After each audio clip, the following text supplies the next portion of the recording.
आज अपन एक नया चैप्टर शुरू करेंगे। चैप्टर का नाम प्रायिकता। प्रायिकता नाम सुनते ही दिमाग में आता है कि एक कोई घटना, उसका घटित होना और उस घटना का घटित न होना। सबसे बढ़िया उदाहरण कि मैं एक सिक्के को उछालूं, हेड आना या फिर टेल आना। हेड आने की क्या प्रायिकता है या फिर टेल आने की क्या प्रायिकता है। तो सिक्के में एक ही हेड होता है और एक ही टेल होता है।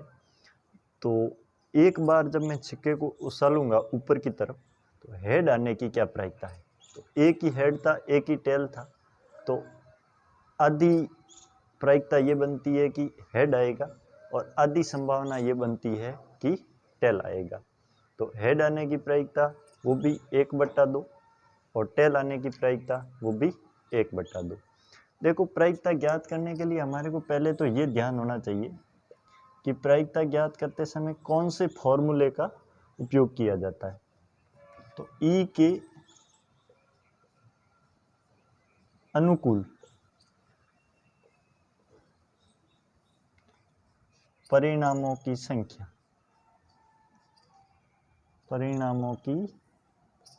संख्या, ई कोई घटना घटित हो रही है, उसके जो पूछा है उसके अनुकूल परिणामों की संख्या बट्टा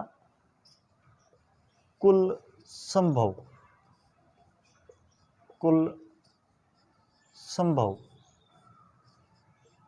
परिणामों की संख्या। मतलब ये हुआ कि अभी हमने सिक्का उछाला, सिक्के में एक आया हेड और दूसरा आया टेल। सिक्के को एक ही बार उछाला गया है, तो एक हेड आया, एक टेल आया। कुल घटना कितनी बन रही है, कुल घटना संभव कितनी है, 2 घटना संभव। अब हमारे को हेड का पूछ रहा है, तो हमारा अनुकूल परिणाम होगा वो हेड होगा। कितनी बार, एक बार। टेल का पूछ रहा है तो अनुकूल परिणाम होगा टेल होगा। कितनी बार होगा, एक बार। तो अनुकूल परिणाम बट्टे कुल संभव परिणाम। तो सिक्के को एक बार उछालने पर 2 संभव परिणाम बनते हैं, या तो हेड आएगा या फिर टेल आएगा। अब देखो, इस प्रकार कई प्रकार के क्वेश्चन बनते हैं कि एक बॉक्स है और उस बॉक्स के अंदर कुछ गोटियां डाल रखी है, अलग अलग कलर की। रेड कलर की भी है, वाइट कलर की भी है, ग्रीन की भी है, अलग अलग गोटियां डाल रखी है। रेड कलर की 3 गोटी है, रेड कलर की 4 गोटी, वाइट कलर की 2 गोटी, ग्रीन कलर की 1 गोटी। यादृच्छया मतलब आंख बंद करके मैं एक गोटी को इस बॉक्स में से निकालता हूँ, तो क्या प्रायिकता होगी कि निकाली गई गोटी वाइट कलर की। तो हमारे को ध्यान देना होगा कि वाइट कलर की गोटी इस बॉक्स के अंदर है कितनी। वाइट कलर की गोटी इस बॉक्स के अंदर 2 है। तो ये जो अपना अनुकूल परिणाम है वो हो गया 2 बट्टा कुल संभव परिणाम। मतलब इसके अंदर गोटियां है कितनी, कुल कितनी गोटियां बॉक्स के अंदर। तो 4 और 2 6 और 1 7। तो अपने को जो क्वेश्चन पूछा गया उसका आंसर होगा 2/7। इस प्रकार अपन कई प्रकार के क्वेश्चन करेंगे, बढ़ेंगे चैप्टर की तरफ। एक और बात ध्यान देने की कि यहाँ पर घटना घटित होना प्लस घटना घटित न होना, इन दोनों का योग होगा वो सदैव 1 होगा। मतलब प्रायिकता आना, प्रायिकता न होना, उन दोनों का योग क्या होगा, 1 होगा। इनको कई क्वेश्चनों में इस फॉर्मूले का यूज करेंगे, तो देखते हैं आगे। क्वेश्चन अपने पास फर्स्ट, जिसमें इन रिक्त स्थानों को भरना है। थोड़ी सी महत्वपूर्ण क्वेश्चन है, इसलिए मैंने सबको इधर लिख रखा है। ध्यान से देखेंगे कि घटना ई की प्रायिकता प्लस घटना ई नहीं की प्रायिकता, दोनों का योग। अभी मैंने बोला कि P E plus P E नहीं, इन दोनों का योग क्या होगा, 1 होगा, तो हम यहाँ पर लिखेंगे 1। इसी प्रकार उस घटना की प्रायिकता जो घटित नहीं हो सकती, जो घटना घटित हो ही नहीं सकती, उसकी प्रायिकता हमेशा क्या होगी? 0 होगी, 0। कोई घटना घटित नहीं हो रही है और ऐसी घटना को क्या बोलेंगे? असंभव घटना। कोई संभव ही नहीं है, असंभव घटना है। ओके, थर्ड नंबर देखेंगे, उस घटना की प्रायिकता जिसका घटित होना निश्चित है, घटित पक्का होगी, उसकी प्रायिकता 1 क्या है? 1।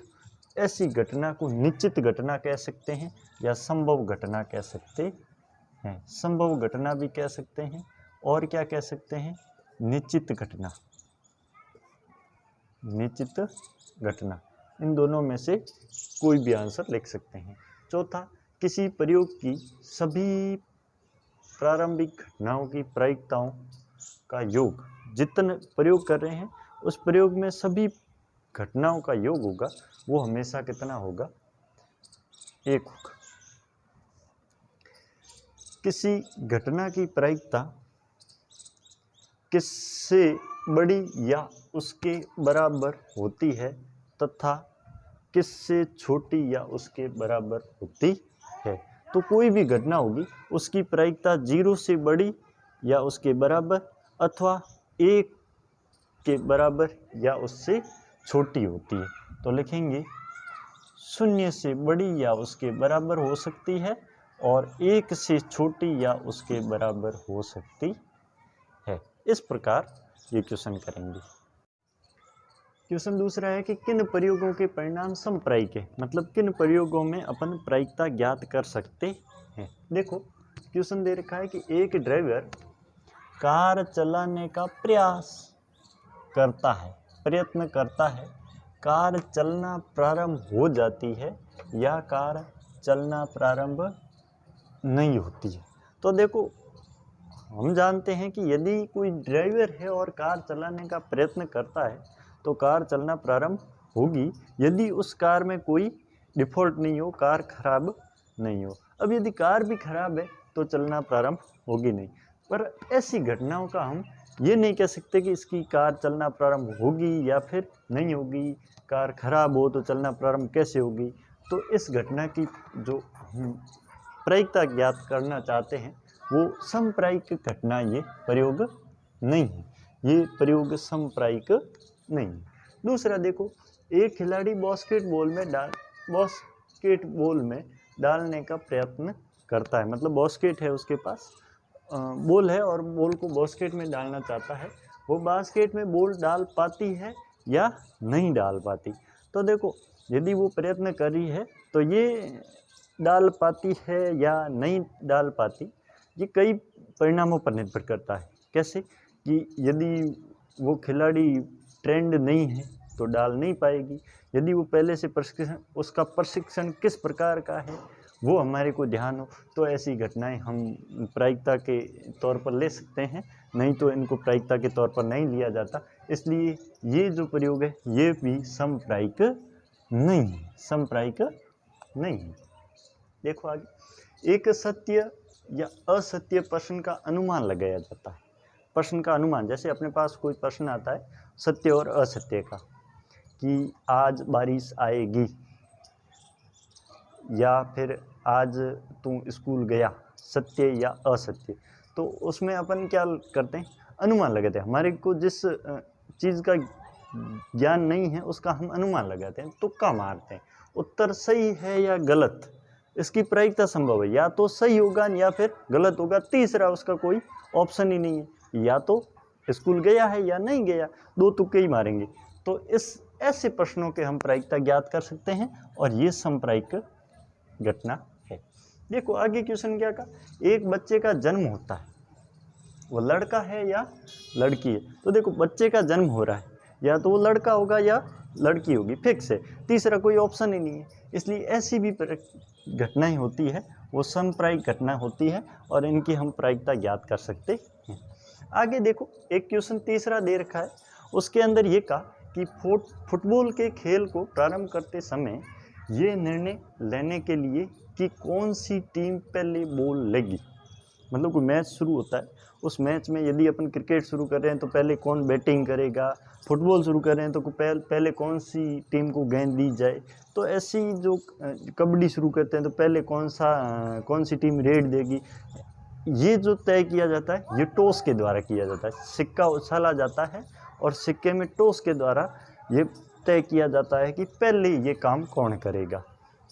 तो ये कह रहा है कौन सी टीम पहले बॉल लेगी, इसके लिए सिक्का उछालना एक न्याय संगत विधि क्यों माना जाता है। क्यों? क्योंकि सिक्के में दो पहलू होते हैं, एक होता है हेड, दूसरा होता है टेल, जिसको चित और पट भी बोलते हैं हिंदी में, हेड या टेल। अब हेड आएगा कि टेल आएगा इसकी मैं भविष्यवाणी नहीं कर सकता, वो तो मैं जब सिक्का उछालूंगा तो मेरे को ज्ञात होगा कि हेड आ रहा है या फिर टेल आ रहा है, पर मैं पहले ये नहीं कह सकता कि ये सिक्का उछालूंगा हेड आएगा। इसलिए ये विधि न्याय संगत मानी जाती है कि इसमें कोई पक्षपात नहीं होगा। सिक्का उछालेंगे, दोनों पहलुओं में से एक पहलू आएगा और वो यदि बोलने वाले के पक्ष में आता है तो उसको पहले वो चांस दिया जाता है। इस प्रकार के ये क्वेश्चन थे। आगे क्वेश्चन देखिए, निम्नलिखित में से कौन सी संख्या किसी घटना की प्रायिकता नहीं हो सकती। इसमें हमारे को ये बताना है किस घटना की ये प्रायिकता, कौन सी ये संख्या है जो किसी घटना की प्रायिकता हो ही नहीं सकती। तो देखें इधर यहाँ लिखा रखा है 2/3। 2/3 मेरे को ये पता है कि कौन सी घटना की प्रायिकता हो सकती है, तो मैं लिखूंगा एक कोई घटना जिसकी प्रायिकता कब हो सकती है, 0 से बड़ी या उसके बराबर कोण PE, 0 से बड़ी या उसके बराबर और 1 से छोटी या उसके बराबर। ऐसी जितनी भी घटनाएं होगी उनकी प्रायिकता हो सकती है, ऐसी जो नहीं है उनकी प्रायिकता नहीं हो सकती। देखो 2/3, 2 में 3 का भाग देना, भाग नहीं जाता है, मैं 0 पॉइंट, यहाँ पॉइंट आ जाएगा 6 बार जाएगा, मतलब 0 से ये संख्या बड़ी है, 0 से संख्या बड़ी है, इसका मतलब ये देखो प्रायिकता कब हो सकती है, 0 से बड़ी या उसके बराबर, 0 से बड़ी है इसका मतलब प्रायिकता हो सकती है। ये देखो -1.5, अब 0 से माइनस की संख्या होती है वो सभी संख्याएं छोटी होती है, तो सीधा सा हमारे को ज्ञात है कि ये घटना इस रूल्स का पालन नहीं करती है, इसलिए इसकी ये प्रायिकता नहीं हो सकती। आगे देखो 15% लिखा हुआ। अब परसेंटेज लिखने से कुछ फर्क नहीं पड़ता, परसेंटेज का मतलब है उसके 100 का भाग दे दूँ ऐसे। अब इसका उत्तर ज्ञात करोगे, 0 से ये बड़ा ही आएगा, कुछ भी आओ क्या आएगा, 0.15 आएगा, जो 0 से क्या है बड़ा है, इसका मतलब ये प्रायिकता, इस घटना ये प्रायिकता हो सकती है। फिर देखो 0.7, ये भी 0 से बड़ा है, ये भी 0 से बड़ा है, ये भी 0 से बड़ा है, ये तीनों घटनाएं प्रायिकता हो सकती है, जबकि ये ऋणात्मक संख्या जो 0 से छोटी है वो प्रायिकता नहीं हो सकती। हमारे को ध्यान ये रखना है कि प्रायिकता होने वाली घटना होती है वो 0 से बड़ी या उसके बराबर और 1 से छोटी या उसके बराबर होती है। ये रूल्स ध्यान होगा तो किसी भी संख्या का हम बता सकते हैं। फिर देखो 5 नंबर क्वेश्चन दिया कि यदि PE बराबर 0.05 है तो E नहीं की प्रायिकता ज्ञात करो। देखो हमारे को ये ध्यान है कि PE प्लस PE नहीं, PE नहीं को मैं E के ऊपर बार लगाऊंगा, E नहीं, इन दोनों का योग कितना होता है, 1 होता है। जब PE की वैल्यू 0.05 दे रखी, मैं लिखूंगा 0.05 प्लस PE नहीं बराबर 1। अब ये संख्या है, इसको इधर ले जाओ तो PE नहीं की वैल्यू आ जाएगी, PE नहीं बराबर 1, ये संख्या इधर प्लस की, ये आते ही इधर आते हो जाएगी माइनस की। देखो 1 में से 0.05 घटाना, 1 के पीछे कोई पॉइंट 0 लगा दूं मैं और लिख दूं 0.05, 10 में से 5 गया 5, 9 का 9, 0, क्या आंसर आ गया, PE नहीं बराबर 0.95। ये हो गया अपना आंसर। पीई नहीं की प्रायिकता क्या होगी? 0.05।